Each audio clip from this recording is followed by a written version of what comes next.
greetings from Latter-day Media, presenting our dear friend and epic historian on Joseph Smith and church history, Brother K. Godfrey. The Silver-Lined Clouds of War, Part 2. Welcome back. Today's podcast, Part 2 of the Silver-Lined Clouds of War, we're going to be discussing the year 1838. The entire podcast is going to be centered around the things that took place during that period of time. And as we mentioned at the conclusion of the podcast prior to this, we hoped that there was, in fact, a silver-lined cloud to be found. But unfortunately, as you'll see as we go through our presentation today, the worst was yet to come. Upon the prophet's return from Diamond, he was greeted with the news that two of his apostles, Thomas Marsh and Orson Hyde, had left the church. This was due in part to, but not exclusively, to the teachings of Samson Avard. On October 24th, these two men swore out an affidavit in Richmond against the prophet, saying, quote, he had plotted to take over the state of Missouri and eventually the United States. In Jefferson City, the capital of Missouri, the governor had decided to secure the southern line of Caldwell County. This was done supposedly as a means of protecting the saints, but primarily it was to prevent an invasion of Richmond by the Mormons, which had been rumored. Samuel Bogart, a Methodist minister from Jackson County and a Mormon hater, was put in charge of securing this line. On Wednesday, October 24th, Bogart was seen crossing over into Caldwell County and taking Nathan Pinkham, William Seeley, and Addison Green prisoners. Upon hearing this news, Joseph called upon Far West's newly elected judge, Elias Higbee, for action. Brother Higbee authorized Colonel Hinkle to send out a company to rescue the brethren. The drums beat at midnight, calling forth volunteers. 75 men were mobilized, one group led by Apostle David W. Patton, and one group led by Charles C. Rich. Bogart's men were held up in a ford on the Crooked River, about 18 miles south of Far West. As the company approached the river, they mounted the top of a hill, only to be silhouetted by the early dawn light. With Bogart's men hidden below the riverbank, the brethren were easy targets for the mob. Patrick O'Bannon was the first hit, falling mortally to the ground. James Hendricks and Brother Hodges were both also hit. Gideon Carter was shot through the head and left dead on the ground, so defaced that the brethren did not even recognize him. If you look at this slide, I'd like to just go over it with you for a moment. You see the blue arrows, the purple arrows, as they come down the road from Far West going south towards Richmond. And you can see the attack would be down the hill following the purple arrows with Patton's column, Rich's column, and Durfee's column. And then secured below near the riverbank, you see Bogart's camp and his men. And the Crooked River you can see in the separation line there of Caldwell County to the north. So this is kind of the look of what's about to take place with this particular battle on October 25th, 1838. Captain Patton ordered a charge. As the company rushed down the slope, the mob fled in terror. And again, as you look at this particular slide, the mob is down below where the trees are, and the men are silhouetted along the top of the crest of that hill. The mob was chased across the river, where one heathen turned and took a shot at Captain Patton. Patton was wearing a long white blanket coat at the time that made him a pretty conspicuous target. He was hit and went down. At that moment, Charles C. Rich, who likewise was in pursuit, immediately laid down his sword and administered the ordinance of laying on of hands to our dying apostle. The three prisoners were rescued that day, but a great price was paid. 10 of the brethren were wounded, 2 killed, and Apostle Patton near death. Bogart reported that he lost 1 man. The prophet was informed of Brother Patton's condition. Joseph, Hiram, Heber C. Kimball, Sister Patton, and Lyman White met the party halfway at the home of Brother Stephen Winchester. There they found David near death. Speaking to his beloved wife that evening, Phoebe, he said to her, quote, whatever you do else, oh, do not deny the faith. David W. Patton became the first apostle of this generation to be martyred for the cause of truth. Apostle Patton was buried in the Far West Cemetery, about 2 miles from the town center. At his funeral on Saturday the 27th, the prophet said, and I quote, "There lies a man that has done just as he said he would. He has laid down his life for his friends." His gravesite is unknown. As the saints were driven from Missouri, the incoming Gentiles took any stones they could find from the cemetery to use in various buildings and walkways. The cemetery was plowed over every year and planted until the church bought the property in 2012 from the Community of Christ Church. With the defeat of the mob there at the Battle of Crooked River, the rumors spread like prairie fire. It was reported that the Mormons had slaughtered 50 of Bogart's men and were pushing forward to attack Richmond, and that, quote, on a moment's notice, Joe Smith could call forth 14,000 Indians for assistance. Well, with these fallacious rumors reaching Jefferson City, the inflammatory affidavits of Marsh and Hyde as ammunition, Governor Boggs then issued his infamous Executive Order 44, or the Mormon Extermination Order. On October 27, 1838, it read, "The Mormons must be treated as enemies and must be exterminated or driven from the state if necessary for the good of the public. Their outrages are beyond all descriptions." Well, with this declaration of open hunting season on the Mormons, the mob and state militia easily joined forces.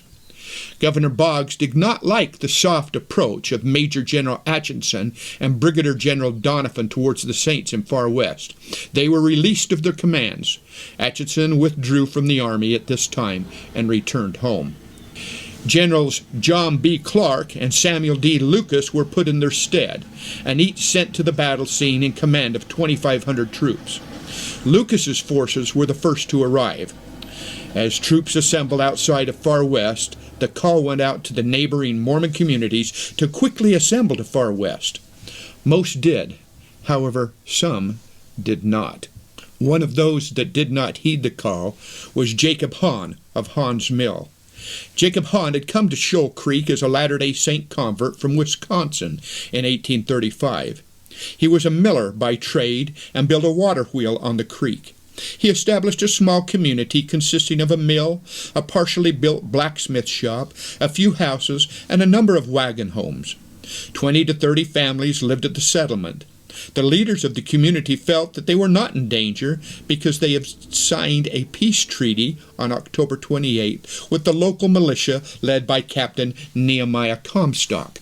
However, other militia in the area, led by Mr. Bryan, Mr. Mann, were not interested in peace. In fact, Colonel William Jennings, the sheriff of the county, was head of the entire Gentile force.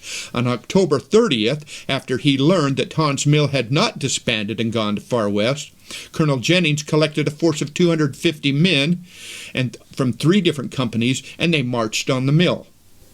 Early that morning, 9 wagons of immigrants arrived at the mill from Kirtland en route to Far West. In this company was John Young, brother of Brigham Young. At 4 o'clock in the afternoon, on October 30th, 1838, this bloody tragedy was acted out, a scene literally too terrible to report. Suddenly, from out of the north, the mob attacked, taking the little hamlet by total surprise. Women and children fled in terror, crossing the creek, fleeing up the hill and into the woods. The men scattered, with a large number of them seeking some sort of protection in the partially built blacksmith shop. Within seconds, 100 rifles were discharged. Many men were dropped in their tracks. The cracks between the logs of the blacksmith shop allowed the mob to simply take aim and kill from point-blank range. Nearly every bullet that entered the blacksmith shop killed or wounded a man. Among those killed was 10-year-old Sardius Smith, who, after witnessing the murder of his father, crawled underneath the bellows. He was soon discovered by Mr. Glaze of Carroll County. He presented his rifle to the boy's head and literally blew it off. His comment was, quote, "Nits will make lice, and if he had lived, he would have become a Mormon." Sardius' younger brother, 7-year-old Alma, was also shot through the hip. He was miraculously healed through the faith and prayers of his mother, Amanda Smith. Elderly Thomas McBride was killed with his own gun after he had given it up. Thomas McBride was a war hero. In all, 15 men and 2 small boys died that night or shortly after. 13 others were injured. That evening, the bodies of 15 were interred in a partially dug well by the few remaining male survivors. John Young was one of those who performed this grisly task. The prophet would later state, and I quote, "At Hawn's Mill the brethren went contrary to my counsel. If they had not, their lives would have been spared." A tragic lesson was learned that day.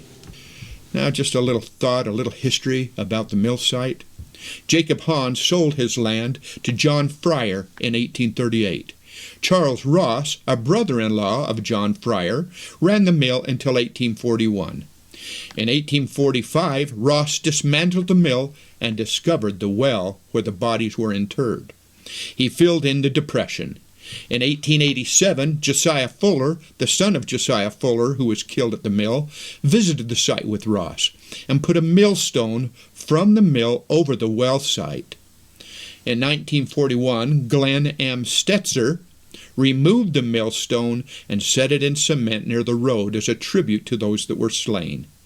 The event was marked with a ceremony and a plaque. However, with him removing the millstone, the site of the well is now unknown.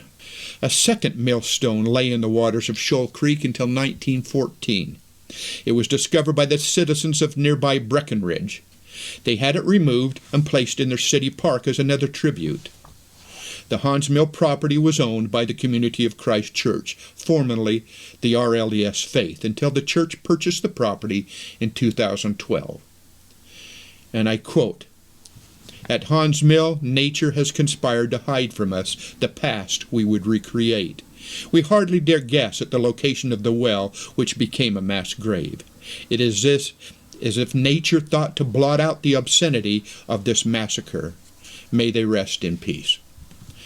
Now, in closing this chapter, some justice, I suppose, was served. Sheriff William O. Jennings, who led the attack on the mill, was gunned down by an assassin's bullet on January 30th, 1862, while returning to his home. You can sense that there's quite a bit of research that I have done on Hawn's Mill, and I cannot conclude this particular chapter or portion of 1838 without a discussion about Amanda Barnes Smith and her son Alma. So let me talk to you a little bit about that.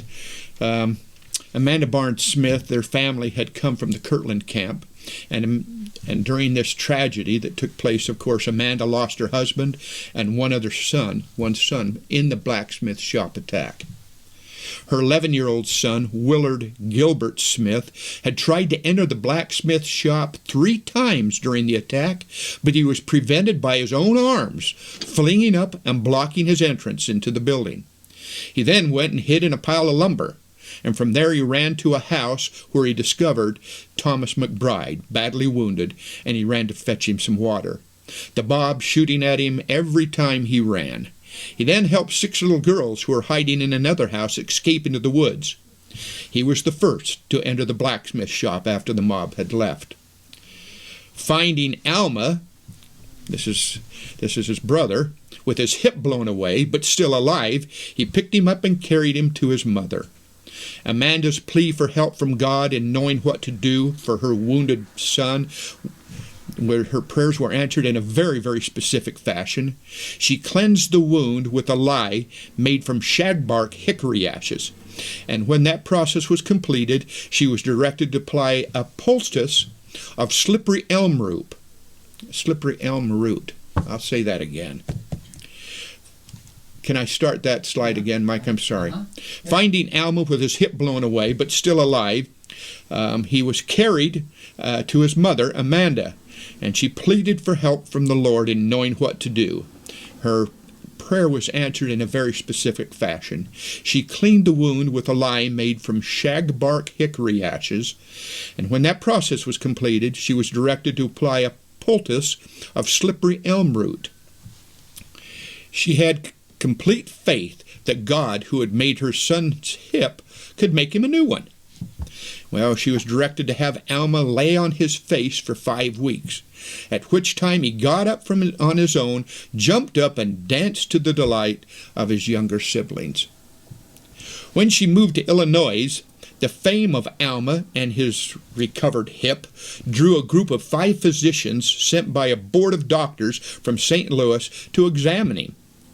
They could not understand scientifically how this hip could have been healed as it did and allow him full activity. They asked Amanda the name of the surgeon who had performed such a wonderful piece of surgery, and her response, and I quote, "Jesus Christ." They said, "Not the Savior of the world," and her response, "Yes, sir, he was the physician, and I was the nurse." Back in far west, the news of Hawn's Mill massacre struck terror into the hearts of the saints, and they immediately barricaded the city.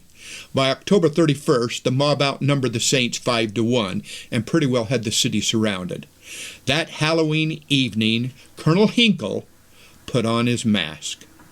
Under the guise of attempting to arrange a compromise with General Lucas, he went out into the enemy camp. There he sold out the prophet, agreeing to 4 conditions of surrender. First, he'd turn over the prominent leaders. Second, they would give up all property of those who had taken up arms against them in order to pay for the debt of the...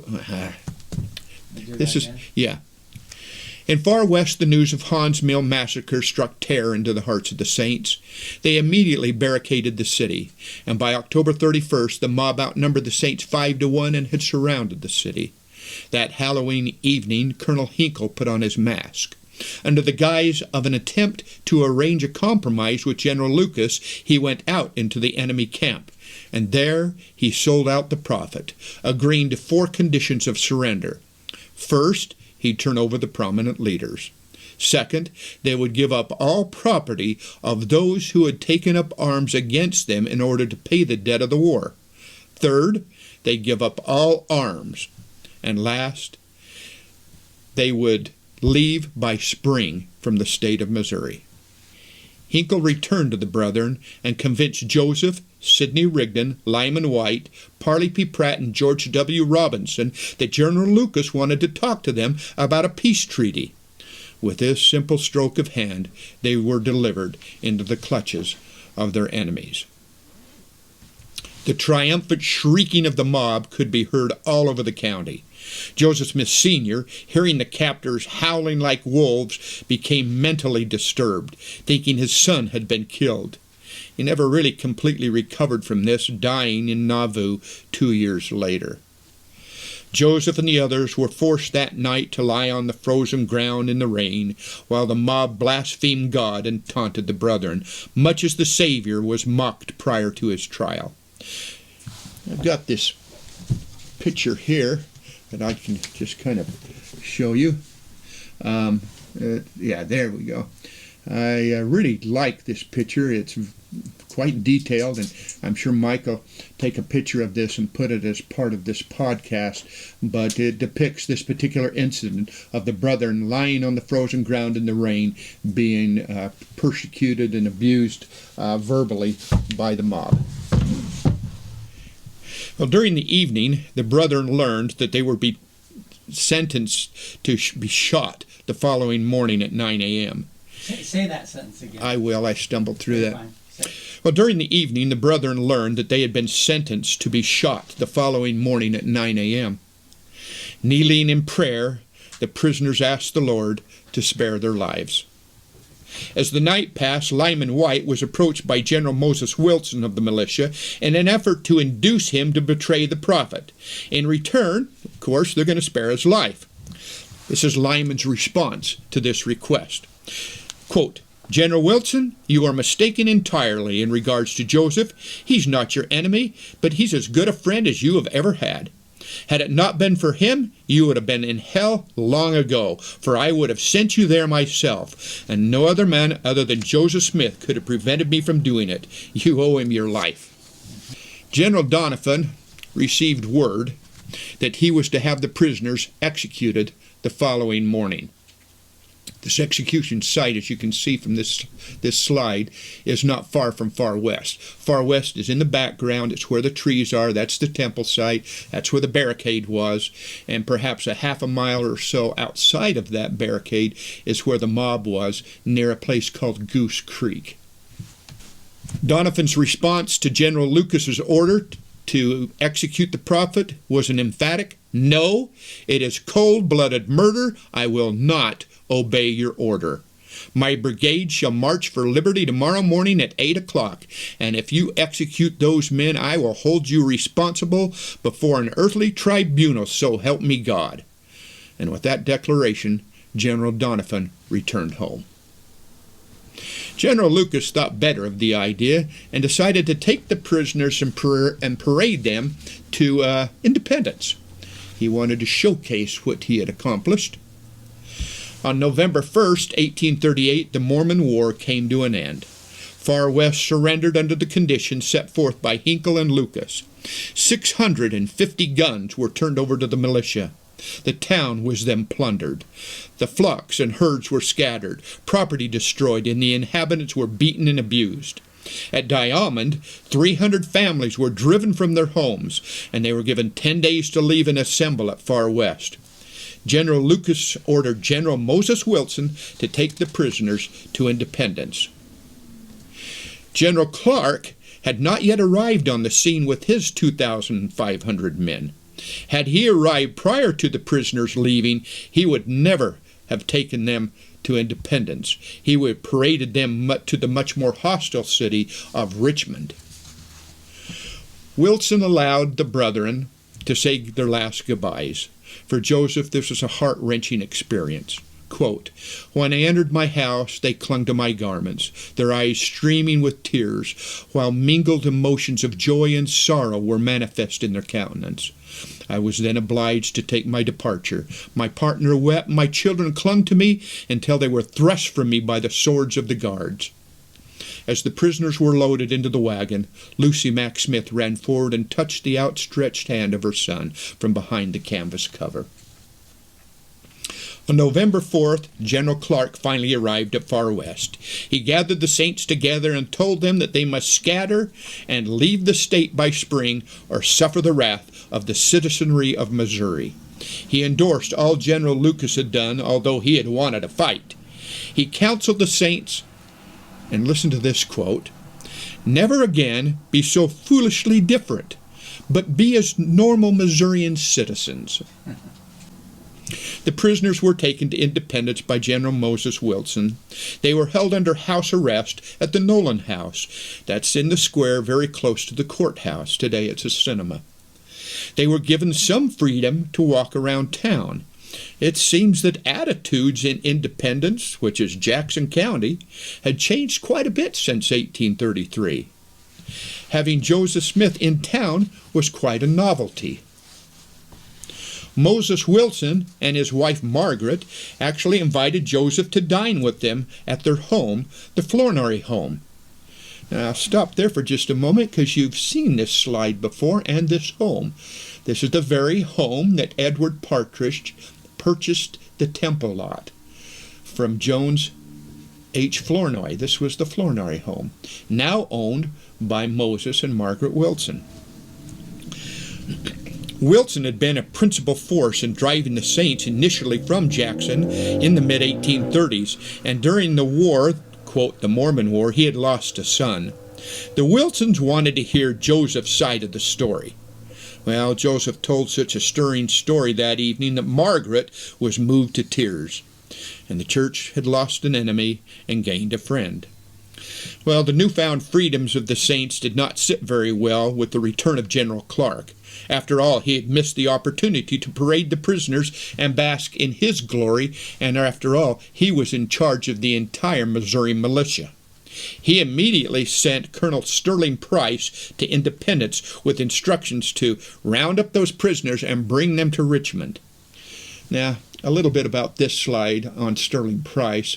Sterling Price is going to serve as governor of the state of Missouri from 53 to 57. He's going to follow a bitter anti-Mormon hater, Judge Austin King, who would have served as governor also. Sterling actually spoke quite favorably of the saints and felt they were not guilty of the offenses they were being charged with. Well, the prisoners were chained together 2 by 2 and marched to Richmond. Joseph said, and I quote, "We were bound together in everlasting cords of love." They were jailed in Richmond because there were no jails in Davies or Caldwell counties.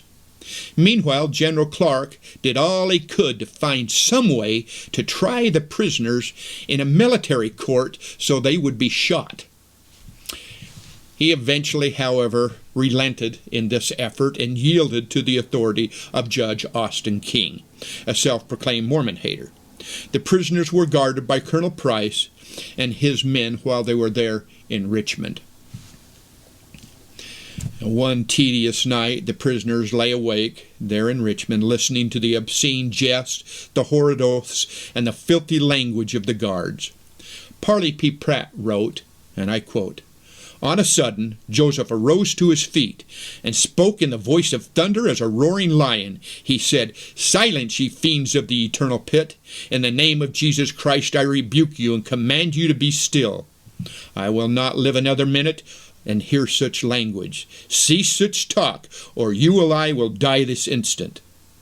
Well, he stood in terrible majesty, looking upon the quailing guards who were shrinking into a corner. They begged his pardon and remained silent. I have seen U.S. Congress in session, and the ministers of justice clothed in magisterial robes in the courts of England. But dignity and majesty I have seen but once, as it stood in chains at midnight in a dungeon in an obscure village in Missouri. Joseph, Hiram, Sidney, Alexander McRae, and Caleb Baldwin were charged with treason. Parley P. Pratt, Norman Shearer, Darwin Chase, Lyman Gibbs, and Morris Phelps were charged with the murder of Moses Rowland at the Battle of Crooked River. Later, King Follett's going to join this particular group and be charged with robbery. The hearing at Richmond began on November 12th and lasted 16 days. The attorneys that represented the brethren included David R. Atchison and Alexander Donovan. They were paid $5,000 for their services. Joseph once said, quote, "Attorneys in Missouri were paid more than $50,000 of church funds." Mr. Wood and Mr. Birch served as the prosecuting attorneys. The trial commenced with its star witness, Samson Avard. His testimony comprised 1/5 of the court record. Other testimony from Phelps, Whitmer, Marsh, Carell, and Hinkle added fuel for the prosecution. The prosecution called 41 witnesses. 21 were Mormon apostates, and 20 were Missourians. When the defense had its opportunity to call its witnesses, they were either arrested or driven from the county. Eventually, 7 brave individuals were found and sworn in. They refuted all of the claims of the prosecution. Alexander Donovan said, quote, "If a cohort of angels were to come down and declare the Mormons innocent, it would make no difference to Judge King. He was determined from the beginning to have them in prison." Well, the mockery of justice, this trial, as Donovan stood to give his closing arguments, Peter Burnett, a member of the defense team, leaned over and said, and I quote, "Donovan, let yourself out, my good fellow, and I will kill the first man that attacks you." Well, he did let himself out in one of the most eloquent and withering speeches I've ever heard. The maddening crowd foamed and gnashed their teeth, but only to make him more and more intrepid. He faced that terrible storm with noble courage. All the time I sat within 6 feet of him with my hand on my pistol, calmly determined to do what I had promised him I would do. Interesting to note on this slide that this individual, Peter Hardeman Burnett, became the first governor of California in 1849 through 1851. Well, the court was not the only source of abuse that was taking place at this time. While in jail, the apostate William McClellan plundered and robbed the homes of Joseph, Sidney, George Morey, and Widow Patton. William also wanted the opportunity to flog the prophet, but he backed down on that when he found out that Joseph wouldn't be tied up when he wanted to do it. Well, after the Richmond hearing, some of the 46 arrested saints were allowed to leave. However, the prophet and his group were sent on to Liberty Jail, while Parley P. Pratt and his group remained jailed in Richmond. The question might be asked, where is that silver-lined cloud that we've been waiting for? Here in front of me I have a replicated key. This is what the Liberty Jail key looked like. It's very large and very heavy. Could be used as a weapon very easily. But nevertheless, our last portion of the silver-lined clouds of war, our last podcast that we'll do next time, will be dedicated to Joseph's experiences, of course, in Liberty Jail, and then ultimately his freedom as he crosses back over the Mississippi River into Quincy, Illinois. So we're finally bringing 1838 to a close. And so I want to thank you for joining me. I hope you found that this was interesting and beneficial to your continued study of the Doctrine and Covenants. With the defeat of the mob at the Battle of Crooked River, the rumor spread like prairie fryer. Prairie fryer. What is a prairie fryer? Sounds like something you cook a chicken nugget in. This Come Follow Me video series is a bonus resource to enhance your appreciation of the Prophet Joseph Smith with little-known facts and research about American and church history. Thank you for listening today and for sharing this ComeFollowMe2021.com website. We sure appreciate those who have been contributing on our Patreon page under Latter-day Media. We'll have a link in the show notes, and we would love to invite more to help support this work. To contact Kay, email him at footstepsofjoseph@gmail.com.